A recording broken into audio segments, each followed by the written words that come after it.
gider yapma. Olur olmadık yerde lafa girme. Aha bak, İlhan Bey klas adamdır. Hiç haz etmez öyle triplerden. Anladın mı la Gobel? İşine bak adam. La oğlum, ben seninle tecrübelerimi paylaşıyorum. İyilik ediyorum. Ondan sonra vay ben neden koyun güdemedim değil mi?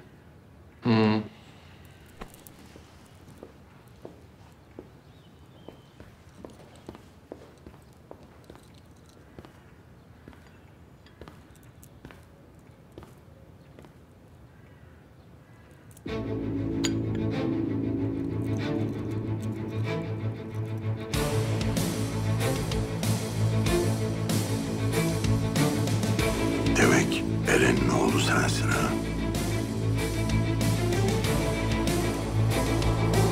Babanın katillerinden biri Kavak lakaplı Ercan Saner ve diğeri İskender Akay. Bu iki katil cinayeti İlhan Tepeli'nin emriyle işledi. İlhan Tepeli babasını öldürmüş. Babanın intikamını alacaksın. Ya çekip vurursam Tepeli'yi o zaman ne olacak? Nasipmiş. Zamanında ben babanla çalışırdım. Şimdi de sen benim oğlumla çalışıyorsun.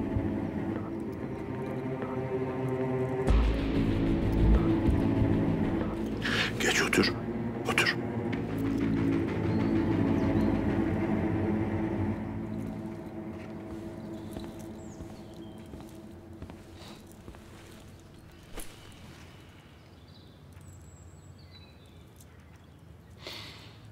Sen de kal Adem.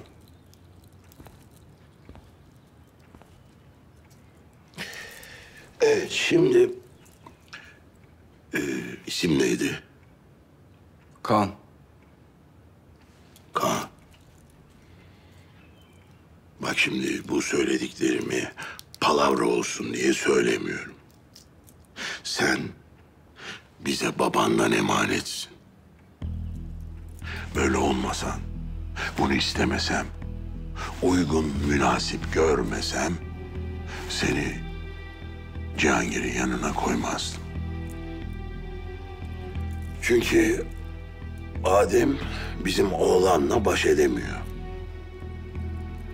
Benim senden istediğim Cihangir'e göz kulak olacaksın. Ters bir şey olursa beni hemen arayıp İlhan Bey, oğlunuz yanlış bir şey yapacak diyeceksin. Mesela dün gece neden karakola düştünüz? Benim bir alacağım vardı. Oğlunuz da oradaydı.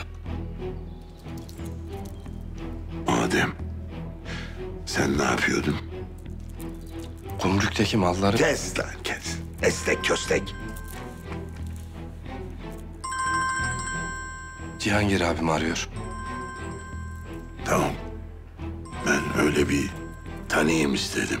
Siz işinize bakın.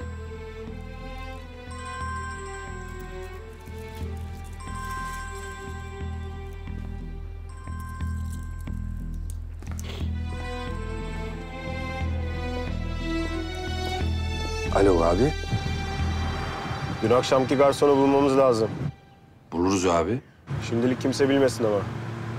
Sen neredesin? İlhan Beygil'in yanındayım abi. Adem babam sakın duymasın. Tamam mı? Tamam rahat ol abi.